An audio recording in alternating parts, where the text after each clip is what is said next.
Alright, here we are. So, completed the game. Your journey has come to a close.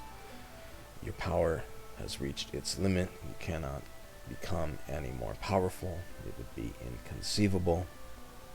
The price that you have paid is to forego most of your clothing in exchange for pure magical madness. This is the Spellbinder, the final class of the Dark Path. So let's see just how powerful you've become. As you can remember, there are 4 tiers of classes in the game. And of course, Angela, her tier 1 neutral, that was the Magician. It was a arduous journey up till this point. The tier 1 class was basically a fighter, and you could throw out just a measly little holy bolt. That of course carried you to level 18, where you got your first class change, and you had the option of going either light or dark. We don't need the light, we dwell in the dark, so we went with the Mysticist. Again, tier 3 class, you had the choice of going either light or dark again.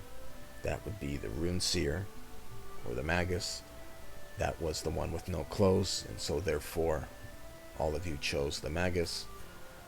The Magus ended up getting another magic passive upon your allies dying, and we got the single target assault rifle minigun class strike. It's the choice that you made with your tier 3 class that's ultimately going to determine how good your class 4 will be, and the Magus choice was the best due to this passive here. And you know, this is still a very strong single target class strike. Alright, so new class, new goodies. Let's see what we got. We got Greed, recover 3 MP when receiving damage. This is a quality of life skill, unlike the previous 2. Again, this is a hard magic buff when your ally dies in battle. And again, this is a soft magic buff which will stack with other soft magic buffs.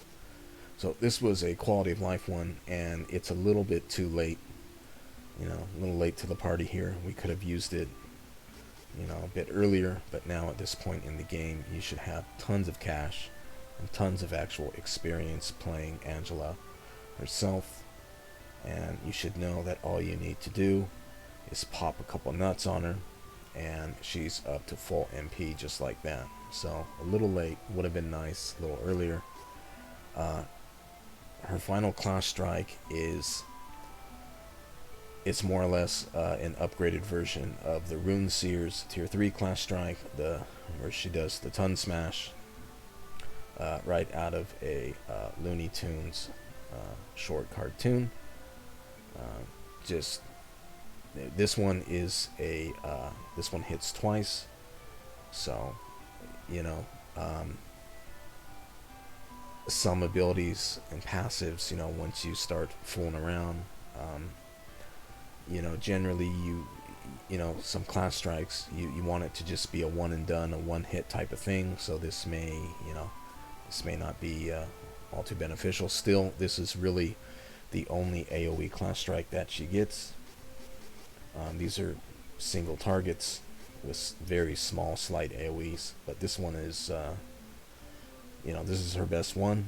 Unfortunately, it comes at the end of the game, but again, you do have magic to blow up the screen with. Alright, let's move on to the costume, the most important part when discussing a waifu. So here she is. Looks like she walked out of a Hot Topic and into strip club. Chances are, it's just a hunch, you will either be using this costume or this costume. Probably this one. Alright, let's move on to the abilities now. So again, it's 3 abilities per class. So tier 1 class, the Magician, we got these 3, 2 through 6, 9 through 15. This was the Mysticist, and 21 through 33 was the Magus. We didn't get any. We didn't get an upgraded version of our tier 2 spells, and we got Wound, which is really for melee characters like Duran here, who gets Wound. But Angela does not need this. So let's see what we got here. 43 through 63. These will not change. These is going to be the same for every stat. It's only the abilities 21 to 33 that's going to change, depending on whether or not you went Rune Seer or, of course, the damn near naked Magus. So here we are with Cheat 2. This is quite good. This is what the Rune Seer got, but it had the tier 1 version of it. Instead, we get the tier 2. But at the same time, the Rune Seer does not have ancient curse. We do. Still, this is quite nice to use. You will most likely have a level advantage on pretty much every enemy that you come across, and that's just extra damage. Easy peasy. Moving on to stamina. Now, stamina for Angela it's a game changer in that if you've been paying attention to all the other videos, you don't go into stamina at all. You only go into stamina to pick up abilities such as Pressure Point with Kevin, and of course Angela and her spells. The thing is with Angela, to actually unlock her final class without going into, spoilers too much, the stuff that you get here, such as Spell Guard and Spell Resistance, may actually be quite useful. The last thing that I would say is the Dark Path on Angela doesn't have as many must-have skills that you need to put in your loadout on your like the Light Path does. You're gonna have, so the Light Path is gonna get 2 judges, it's gonna get 3 limit breaks, and you're gonna get 3 crit skills. So that's quite a bit. Whereas the Dark Path doesn't get any of those. It'll get limit break 1, of course, but it's gonna have a lot more slots open for some for some wiggle room. And Spell Resistance 2 makes it so that you cannot get knocked back while casting. This is basically, Enigma and this one are pretty much the same, only that with Enigma they may or may not target you. With this one, if they do target you, you'll still get your spell off, and so I would recommend using this on the Magus Spellbinder, because as you know, we only spam 1 spell. All of our other spells are just weak and puny. We do not use them. We only have tier 1 and tier 2 spells. Our tier 2 spells do not have an enhanced AoE on them, so we really only use Ancient Curse. Now, Ancient Curse has a very large cast time, so I would recommend using this one. Alright, moving on to Intelligence. Again, we have the Ancient Curse. This is what the Magus has. This is the most powerful non-elemental spell in the game. It's also a multi-hitting spell. It hits less than, I believe, the glitter dust on the ancient the Archmage. That hits 10 times. This one hits about 5, 6, 7. But still, it's the best spell, and this is the only spell that we use. We are meta now. We are 4D chess. We just dropped Ancient Curse. Alright, so what did we get here? 43 through 63. Of course, we got some more intellect. This is good, because that's more damage. And, of course, we got Wound Magic All 2. This is the big brother to Wound Magic All. So, you know, again, this, let's go ahead and learn these real quick. So Angela on the Dark Path, she has two passives that means that you really want your at least one party member to have low HP, and you want them to die each fight. So they're going to constantly be at 1 HP. When they die, you're going to get a hard magic buff and a soft magic buff. And wound magic just plays to this theme. You're going to be hurting your party, including yourself, when you cast magic. So this will help bring them down.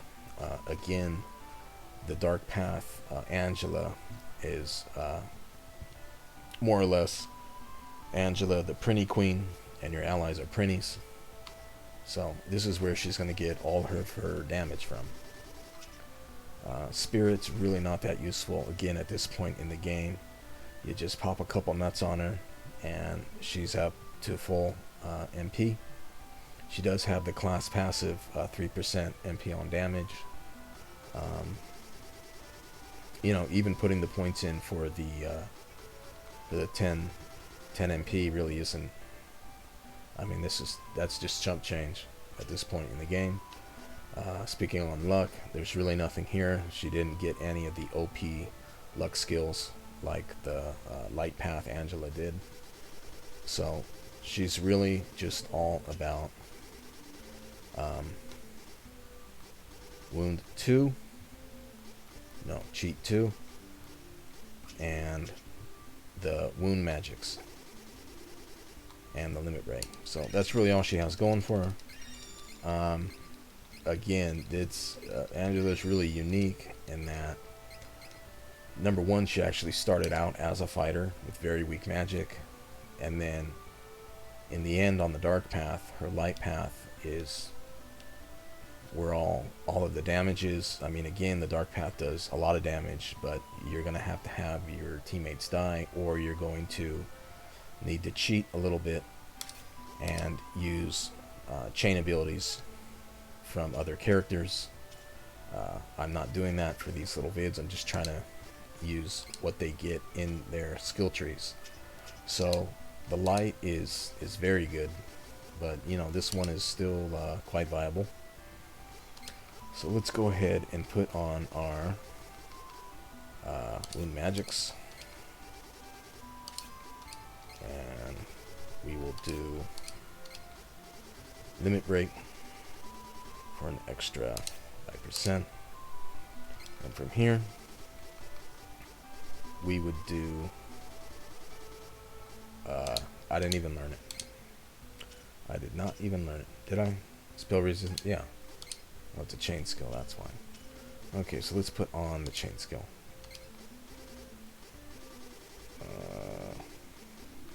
There we are. So this would be the, yeah, this would be the Angela loadout here. Again, you don't get any new combos here. Your combos and all your strings are maxed with your third class. The only thing you get is your final class strike and another passive. Alright, so you know, since we're only using one spell now, it will save you time to just have her hold your nuts. Because that way in battle you can just I mean, maybe you could put on Holy Bolt possibly, but you know, this is all she needs. So let's show you. Look at that.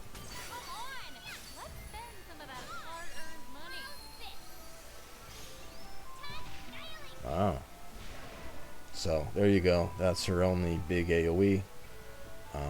It only took her to the end of the game.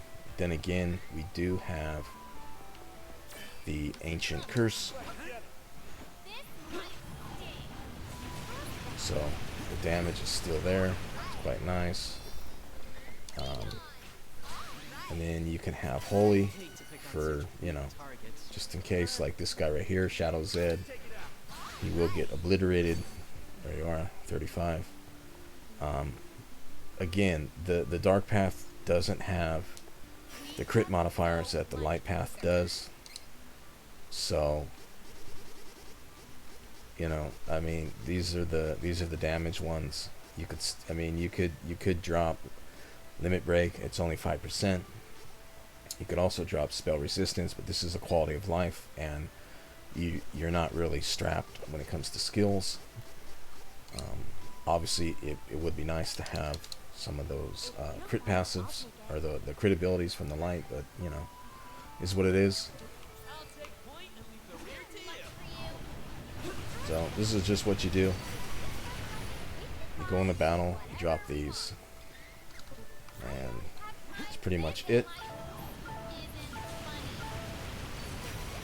There we are.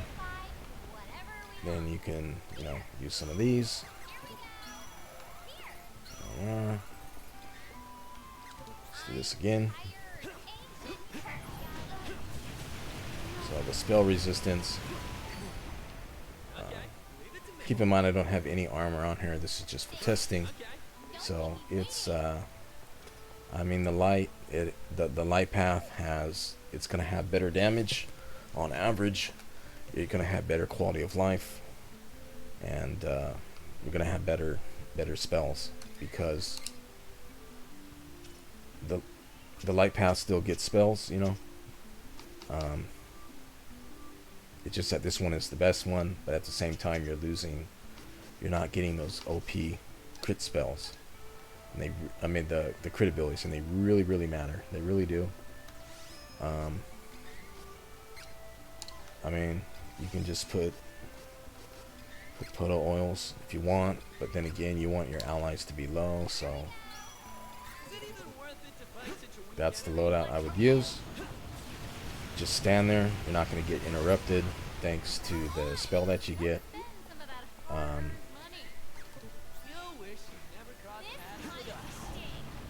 we are.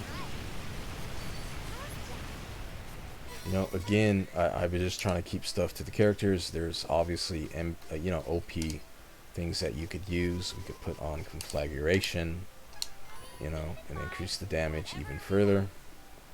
So she gets less spells and abilities in her tree, but again, she can make these up with other chain skills.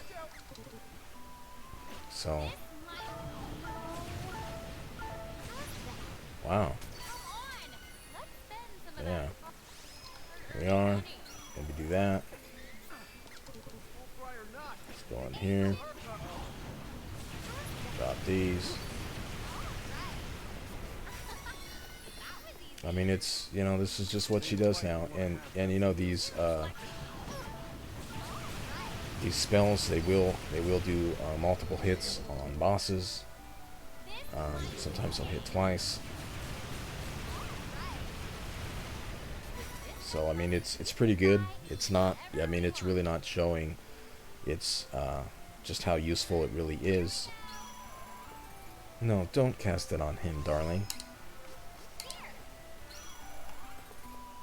Alright.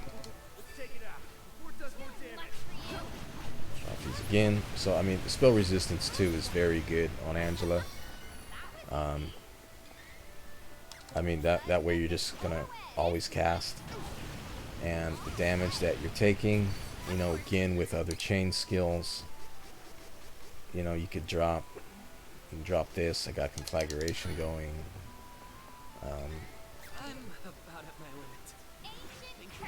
There's really not much to say here. She's just gonna be killing them with this. So let me see if I can get Hawk to die here. There we are. So as you see, Angela now has a hard magic buff and a soft one. And the damage is just really good. I did get debuff. That's not good.